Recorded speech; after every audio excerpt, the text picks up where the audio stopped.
So this is part two of our virtual town hall, and this will all be about kind of we were talking about everything's in layers.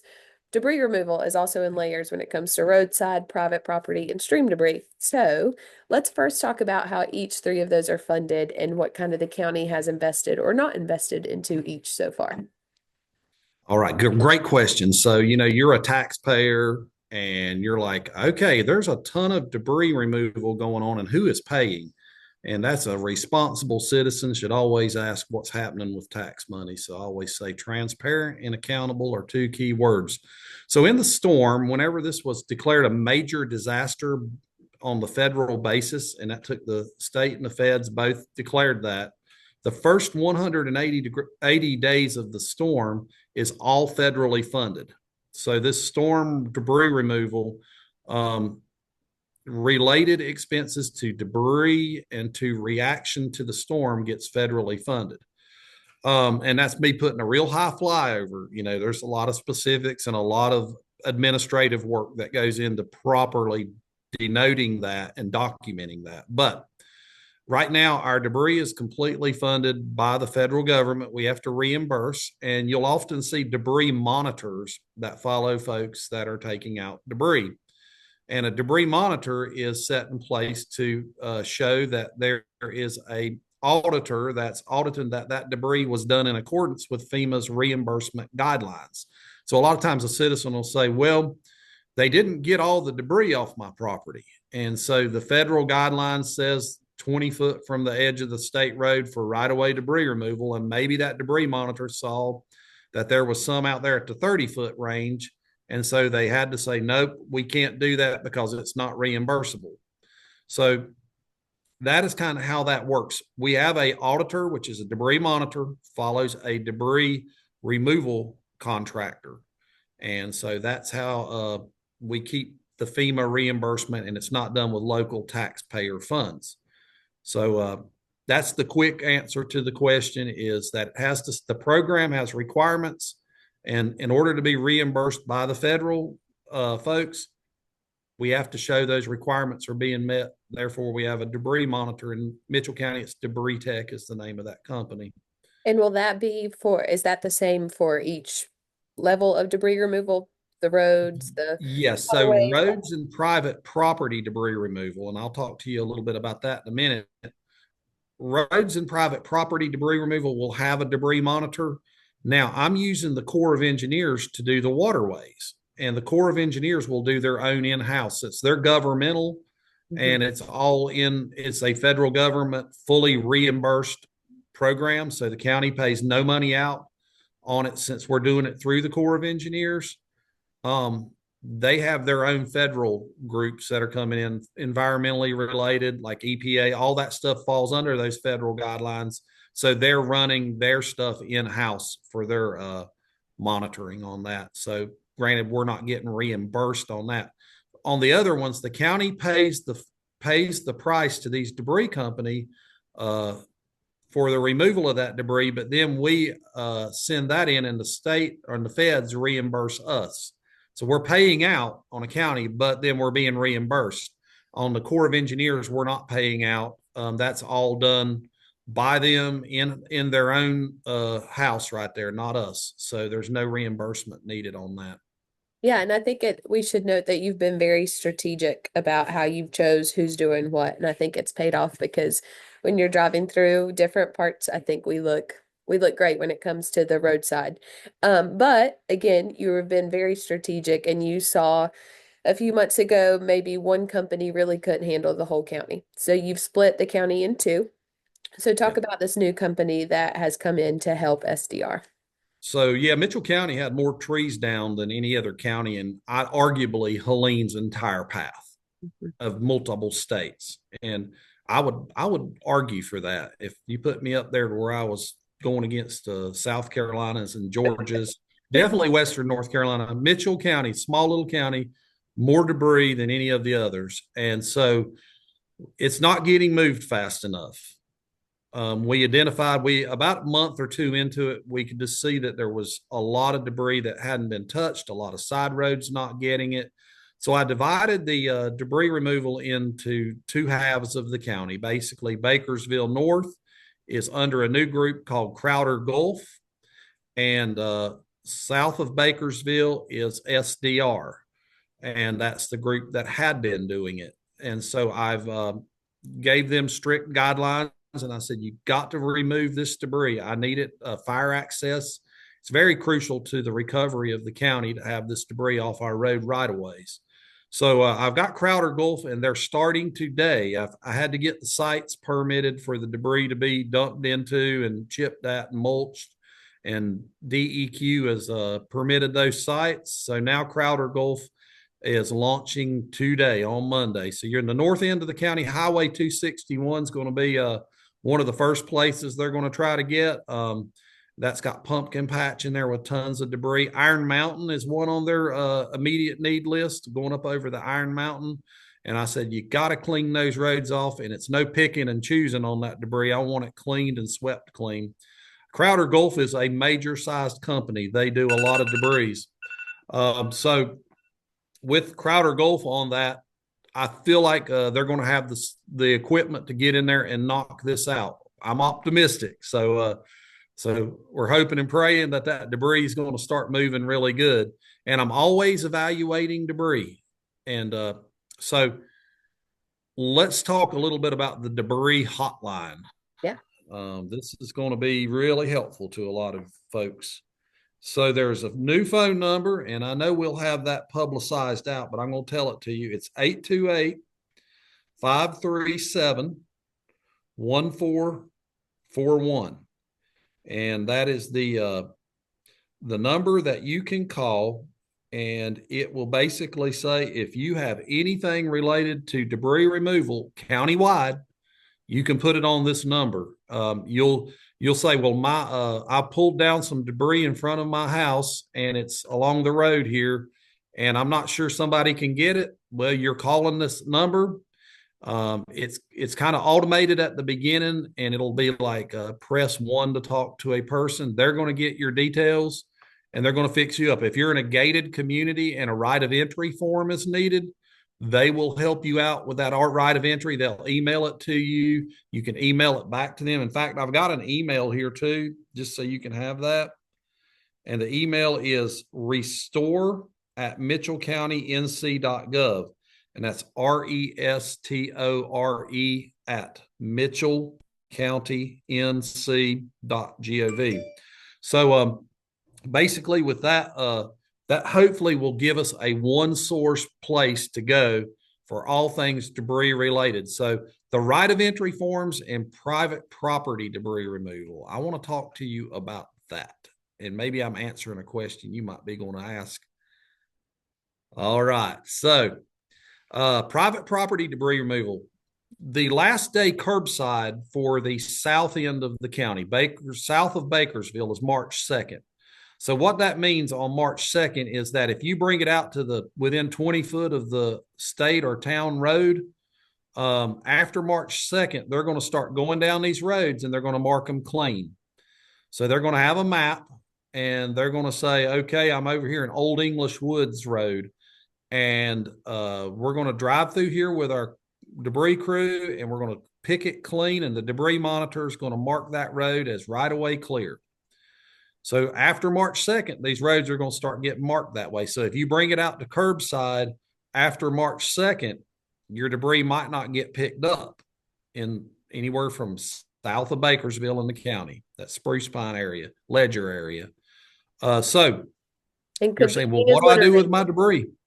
Could it be seen as littering at that point? They'll be like, oh yeah, it's going to be, if you bring a bunch of construction and demolition debris and set it on the side of the road. Now it might be on your property. If it's on your property on the road right away, then it's just unsightly for you, and it'll sit there till it's cleaned up after, if that's had the final sweep on it. So March 2nd is the last day curbside, but let's say it takes 2 weeks for them to finally get to that road to do a clean. Well, you still may get it in under the radar, but let's say a lot of times a contractor will have a bunch of shingles or something, and they'll just go somewhere blindly on the side of the road within 20 foot of the edge and dump it, not knowing whose land they're on. After March 2nd on that area, that has the potential to get you a ticket for littering.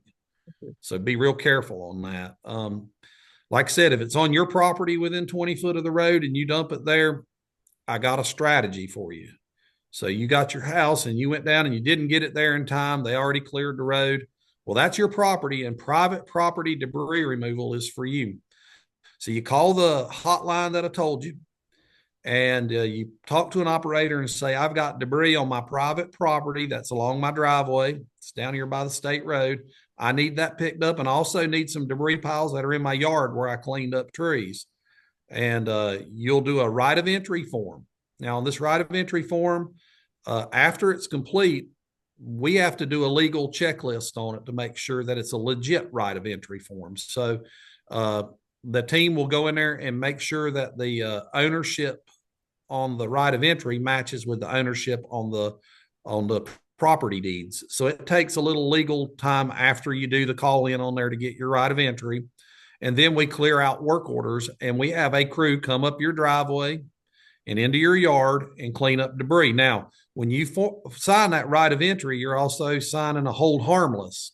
So, when they're picking up debris and they might have a little bit of a tread mark in your yard where they went to get it, that's that hold harmless allows them to do their job. Now, if it's just blatant negligence, of course, call that number and report it that I gave you. But if it's just them doing their job and they're trying to help clear your fire load out from around your house, because, these old brush piles near your house could, spark off something if it's close, or if it's keeping a fire truck from getting up your road. If you have debris, that's limiting emergency access on your driveway to your house or in your yard, that's basically the quick definition of what private property debris removal is. It is, and I'm sorry, as we sit here at work on a day, I'm going to turn my ringer off. Busy man, busy man. It stays crazy. So anyways, on that private property debris removal, what we want you to do is make sure you're getting your yard cleaned up, making sure you get that. And that's free of charge. But I may have someone come out there with a right of entry, and I think they have to do a couple pictures in your yard at some point to show the debris was there, so FEMA can reimburse. So, anyways, we're having to get the proper channels to get that done freely for you. Now, they're on that debris removal. Here's another example. We can't go out into the back 40 there. We're talking the improved property around your house and up your driveway. If we have to drive, over onto the side acreage, about 10 acres away, to help clean the back field that you're trying to open up for a Christmas tree farm, that's a little different. We're talking about the immediate risk to your property. So that's the improved, typically the mowed property around your house. I'm not quite sure about footage, but let's say the 100-foot radius of your house, and don't hold me to that, but that's just a good back pocket measurement. There might be some FEMA data that says maybe not to use that number, but anyways, your improved property around your house is what private property debris removal will get, and we will get it for you. So pile that up in your yard. Let us know. Do your right of entry. And let me ask you one question on that before we switch over to stream debris. A lot of the things that are on people's personal property, and I'm speaking from two particular personal reasons, it was like so overwhelmingly wet and moldy and gross. And so what I'm seeing a lot with the personal property is it's just all piled together. It's not as separated in the 5 different categories. Is that going to limit them picking it up? So what we ideally like to see is, like you said, we can get vegetative debris in one pile, white goods in another, construction and demolition in one. There might be a debris pile out there that's got some brush mixed into it with some shingles, with some drywall. I think what will happen is they'll probably, the debris monitor will look at that and say, well, this is primarily C and D. We'll haul this off and put it in this pile. So I think we'll work with you in them areas where there are extenuating circumstances. Some volunteer group might have come in and just got that stuff piled up, but they didn't go to the trouble of separating it. We're going to try to work with you. And okay, let's say for some reason the debris monitor kicks that out, then you might be talking to Stephanie about coming in with a follow-up volunteer group to finish that off if for some reason it's not reimbursable. So through the VRC, If we see something that falls through the cracks that the debris monitor says absolutely not, Mhm. then the next step is to call that hotline that I gave you. And of course, we got the VRC where they can put one out there to that as well. But we'll try to find another way to make things work out for you. Perfect. And so yeah, last topic is you had already mentioned that you're going with the Army Corps to do stream debris. So what is kind of the time frame for that? What is that looking like? Yeah. So, a lot of questions floating around on that waterway debris removal in the streams. And we've been doing stream points countywide. I've got a team of local folks, and the reason we were using a lot of local folks on that GPS debris sighting is because our locals know on this team is people who've seen the 98 flood. You take an outsider and have them running stream debris points, they'll get most of them, but our folks know where it floods. They know the places that are uh, the critical infrastructure that's being threatened by floods. They know the people where they can walk in the backyard and be familiar face. So we're specking out GPS points where there's debris. We've already submitted one basin, and that's the Cane Creek watershed, and we submitted the North Toe watershed. The North Toe being the town of Spruce Pine on up. So I got two watersheds submitted right now for the Corps. They finished up with the Cane Creek one. They drone flew our coordinates to verify them. And last week, the weather did not permit drone fly on the North Toe watershed. So I suspect the Corps will have their drone team up on the North Toe area this week. But we have the Corps in the area. They said they were doing some mobilization and looking at the Cane Creek area to get a fix on how they go into the creeks. Now I want to talk to the folks out there on what to expect with the Corps of Engineers on your property. Now, anybody knows me, I'm very much for your property rights. I mean, we've got acreage in there, and we always like to be aware of what's going on. We're definitely good about working with folks, but you want to know what's going on. It's your place out there. So here's what's going on. A lot of times you'll have debris in your stream, and that debris washes down, it clogs up. It might wash your own property out, or it'll go half mile down the creek and blow a bridge out, or it will undermine a road, or it'll block and jet the water into someone's house. So we got to get in these creeks and get this stuff out. So you may have someone knock on your door and say, hey, we need entry into your property to get to the creek. And we're with the Corps of Engineers. I'm going to try to get local folks to talk to you about that, but it might be they're working off the spur, or they might need to come along that creek bank because they can't get their equipment in the creek to work on things. So as a citizen landowner, you're going to probably have some interactions with the Corps. And basically what they're doing is they're trying to get into your property to get to that creek so they can start moving that debris out.